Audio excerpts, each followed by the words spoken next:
Bienvenue à toutes et à tous sur la chaîne SpyBio pour cette nouvelle vidéo. Tout d'abord, je tiens à préciser que je souhaite réaliser une vidéo par semaine qui sera publiée le jeudi soir ou le vendredi soir. Mais avant de débuter cette vidéo, je vais faire un petit disclaimer. En fait, le sujet de cette vidéo fait débat actuellement.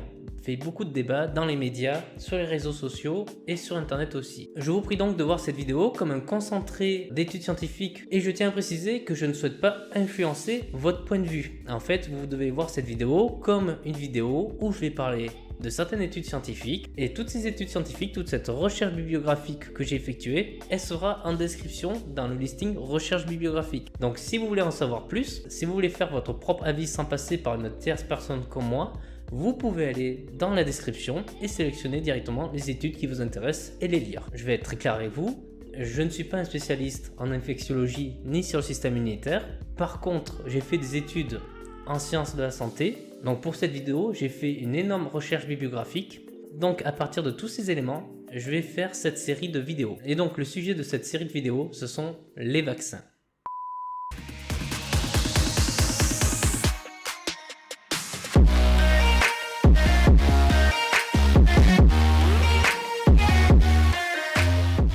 On va commencer donc par une question très simple. À quoi sert un vaccin? Qu'est-ce que c'est qu'un vaccin? Pour faire simple, les vaccins, c'est une thérapie médicale qui vise à détruire, à neutraliser un pathogène qui est entré dans notre organisme. Un pathogène, ça peut être un micro-organisme comme, on va dire, un virus, une bactérie, mais ça peut être aussi moléculaire, ça peut être une toxine, ça peut être très spécifique. Et ces pathogènes, en fait, ils ont une signature, c'est ce qu'on appelle un antigène. En fait, ils n'ont pas une signature, ils en ont plusieurs, voire des milliers des fois. Nos cellules ont des antigènes, les virus ont d'autres antigènes, les bactéries ont d'autres antigènes. Des fois, il y a des antigènes similaires entre différentes catégories. Et donc là, ce que l'on veut viser actuellement, ce sont les antigènes du pathogène. Et donc le vaccin, il consiste à stimuler le système immunitaire de manière à obtenir une réponse spécifique de l'organisme contre un antigène spécifique au pathogène. Et donc, il y a deux manières d'utiliser les vaccins. On peut utiliser les vaccins en prévention. Par exemple, vous n'avez toujours pas été atteint par ce pathogène. On va donc vous vacciner pour éviter, pour que le jour où vous allez recevoir ce pathogène, votre organisme a déjà les défenses nécessaires et la protection nécessaire pour résister à ce pathogène. Ça, c'est de la thérapie de prévention. Mais on peut aussi utiliser les vaccins lorsqu'on a déjà été infecté par ce pathogène. Et cela, c'est un seul but, c'est d'orienter notre système immunitaire contre ce pathogène. Notre système immunitaire, il faut imaginer, il subit d'énormes agressions tous les jours, et des différentes tout le temps. Sur notre peau, on a plein de types de bactéries, de virus. Et le fait de vacciner une fois encore, alors qu'on a déjà eu une attaque de ce pathogène, notre système immunitaire va d'autant plus se diriger vers ce pathogène. Et en fait, d'autant plus essayer de l'attaquer. Et d'autant plus le reconnaître. Maintenant que l'on connaît le but d'un vaccin, à savoir protéger notre organisme contre un agresseur extérieur, il est nécessaire maintenant de comprendre comment cela fonctionne. Comment ça fonctionne?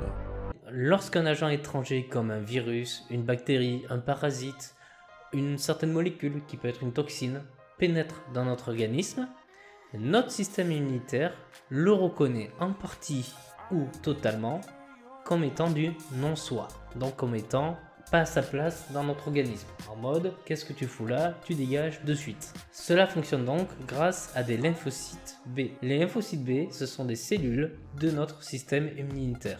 Il n'y a pas que ces cellules dans notre système immunitaire, mais là, pour les vaccins, ce sont les cellules les plus utilisées. Les lymphocytes B, ils vont produire des anticorps contre l'agresseur, contre ce pathogène. En gros, ces anticorps vont être spécifiques à un antigène donné de ce pathogène.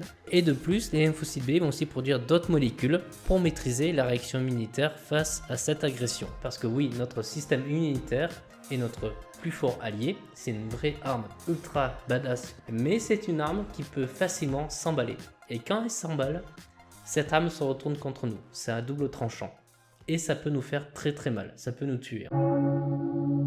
Et donc ces lymphocytes B, ils vont produire des anticorps. Des anticorps, c'est quoi? En fait, un anticorps, c'est en gros une sonde qui va foncer sur le pathogène. Et une fois fixée à celui-ci, elle va s'agglutiner sur ce pathogène ou sur ces pathogènes et essayer de les perforer pour les détruire. N'imaginez pas non plus comme une lance, hein. Il ne va pas perforer les pathogènes, il ne va pas perforer la bactérie comme ça. Mais en gros, son but, c'est de créer un choc osmotique entre l'intérieur du pathogène et l'extérieur de ce pathogène.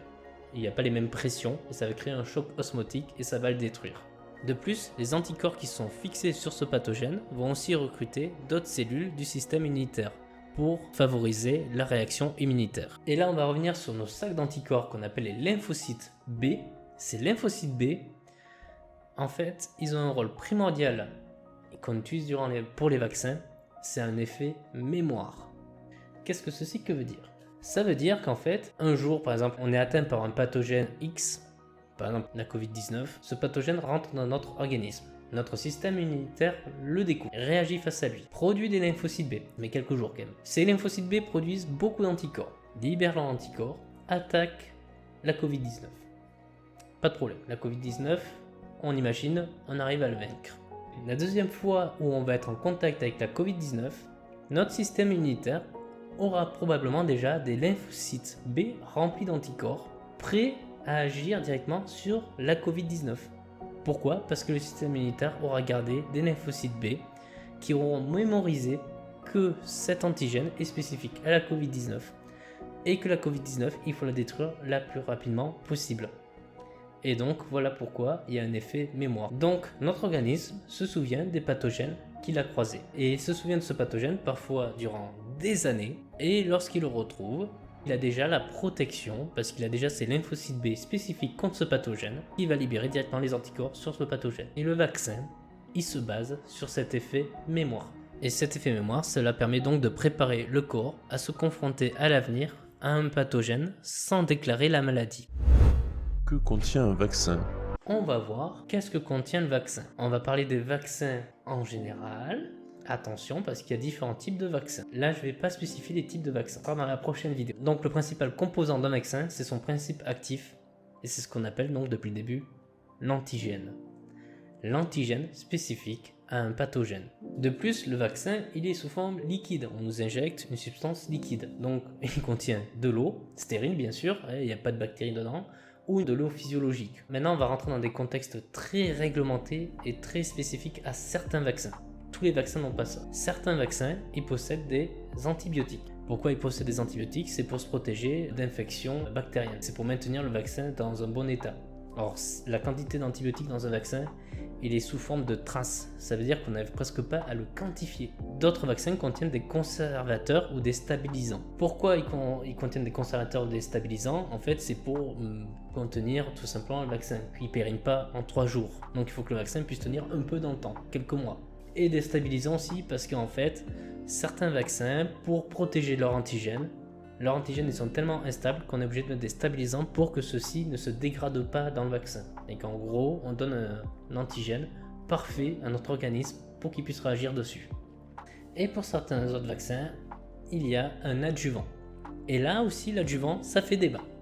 Donc je m'attends peut-être à des réactions de votre part dans les commentaires par rapport aux adjuvants. Les adjuvants, ils ont un seul but. Ça permet de suractiver notre système immunitaire. Le système immunitaire, on va libérer cet antigène. Mais des fois, l'antigène seul, ça va pas suffire à l'activer parce qu'il va considérer que c'est pas assez dangereux ou ça va l'activer un tout petit peu. Ce qu'on veut, nous, c'est vraiment une réaction forte de notre système immunitaire contre cet antigène pour nous protéger plus tard. Et donc, on rajoute des adjuvants. Les adjuvants, en fait, ils vont en gros titiller, ils vont vraiment énerver le système immunitaire.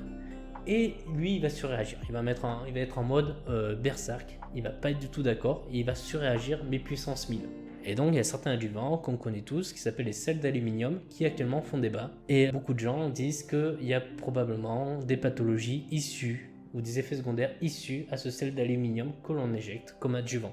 Alors ça, il faut d'abord préciser que c'est un seul type, mais ce n'est qu'un seul type d'adjuvant. Il y a d'autres nouveaux adjuvants qui sont produits chaque année, des molécules novatrices. Pour les sels d'aluminium, actuellement, il n'y a aucune recherche scientifique, aucune étude scientifique qui a démontré le moindre effet secondaire suite à l'injection d'adjuvants, et notamment de sels d'aluminium. Par contre, et c'est là où je vais être un peu moins catégorique, il n'y a pas d'effet secondaire issu de ces sels d'aluminium, mais on ne connaît pas totalement les mécanismes issus de ces sels d'aluminium sur notre organisme. C'est qu'en gros, on ne connaît pas le mécanisme d'action de ces sels d'aluminium. Comment ils font pour suractiver notre système immunitaire. Il y a des études qui démontrent quelque chose, il y en a d'autres qui démontrent l'inverse. On ne sait pas trop encore. Mais il ne faut pas paniquer parce qu'on ne sait pas le mécanisme d'action. On prend notamment un autre médicament très connu où on ne connaît pas du tout son mécanisme d'action. C'est les médicaments à base de paracétamol.